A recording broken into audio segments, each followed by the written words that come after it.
Oh man, we got a great tune lined up for you today. Of course, I love ballads, and this is one of the Starfleet? Hello?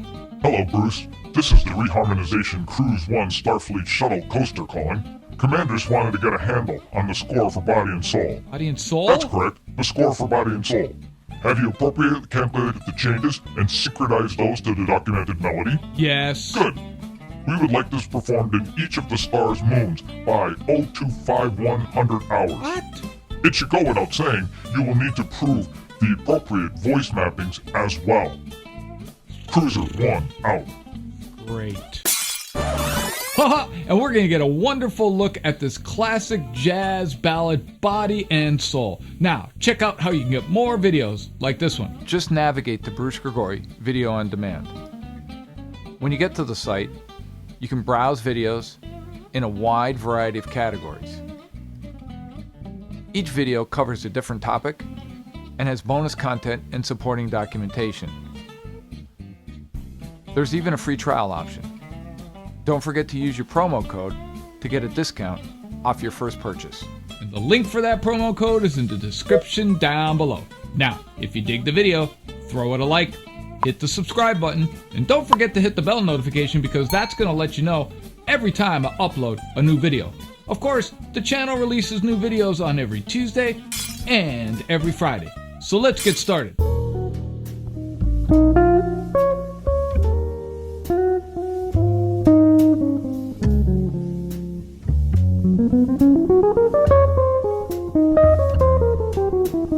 Dig it.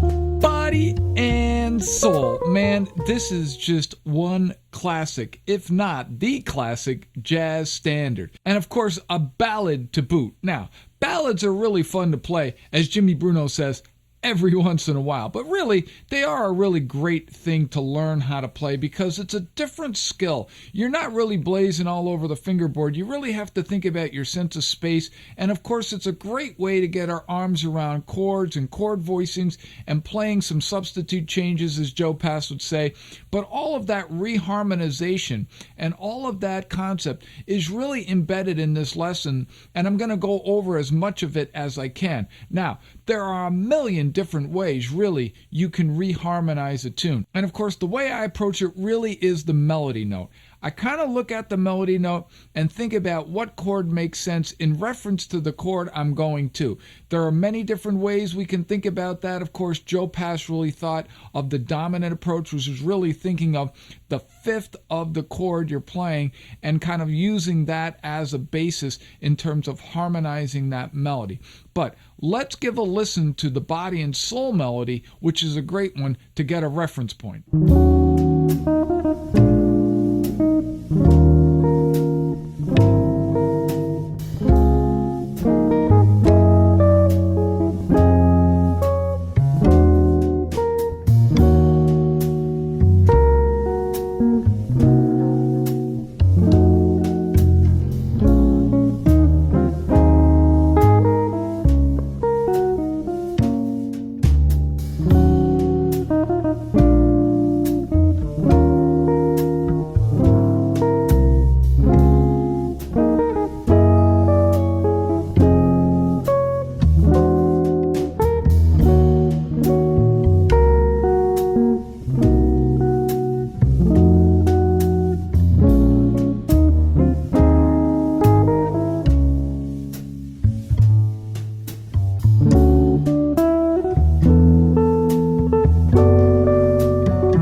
melody for this song is not that complex. However, it can be challenging playing it as the chord melody, and it kind of goes like this.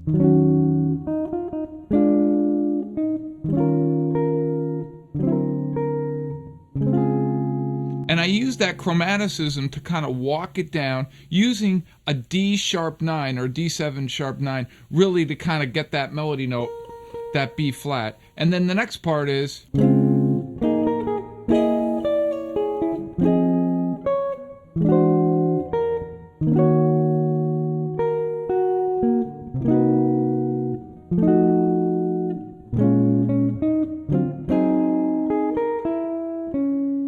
All of that is pretty straightforward, except for the E diminished. Of course, I use an E7 sharp 9. And I'm using that chord as kind of a substitute. It really works really nice, in my opinion, in terms of the harmony, particularly when you're going to that E flat 7 with that D flat on top. That's a really nice sound. And then the next part is the bridge. Now, the bridge I'm basically playing pretty straight, and it goes like this.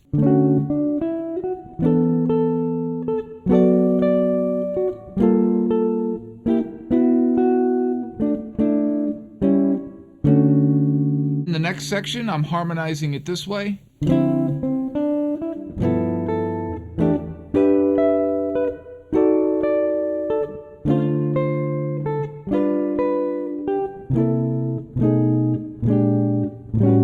And then, of course, those chromatic dominant chords walking down, which is really kind of a great effect on this song. And that's really it. Now, one word of caution. This is complex to play because of all the fingerings and moving around, particularly when you've got that G7 to the G6 all the way up to the 12th fret, to then that E minor 7 to the diminished chord, or the E flat diminished chord. That's a really, really hard transition, and one that I worked on personally a long time. So take it slow on this one, but it's a really fantastic one. Let's give it a listen.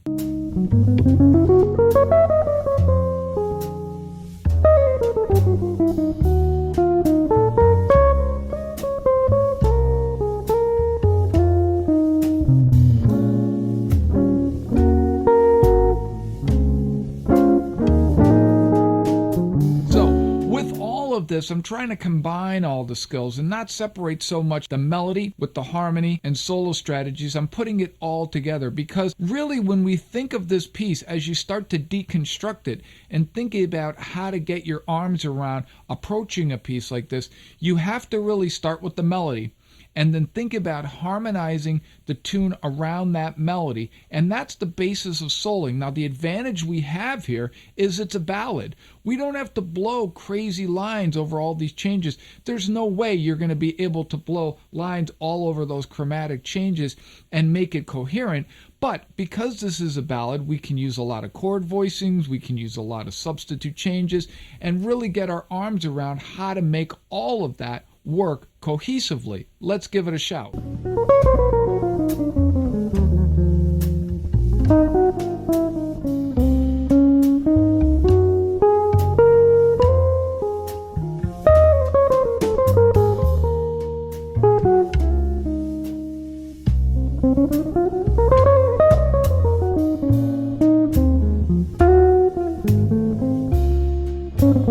Dig it. Body and soul. Man, this is just a killer jazz ballad. This is the one, the classic one, that you really need to have under your fingers. Now, there's a lot of complexity to this tune, and there's many different ways that we can approach it. Of course, I've just scratched the surface with some of the reharmonization, and some of those changes you may like, and some you may not like. Of course, I was told once, try tone. Try a tone. If you like it, use it. If you don't, try something else. And that's the main way to get around this particular tune. Now, if you dig this video, make sure to check out my video on Oleo and all the other videos on the bhx.tv site. Of course, the channel releases new videos on Tuesdays and Fridays. And don't forget to check out the new series on Wednesdays, Jazz Standards You Need to Know. And I will see you next time. Peace.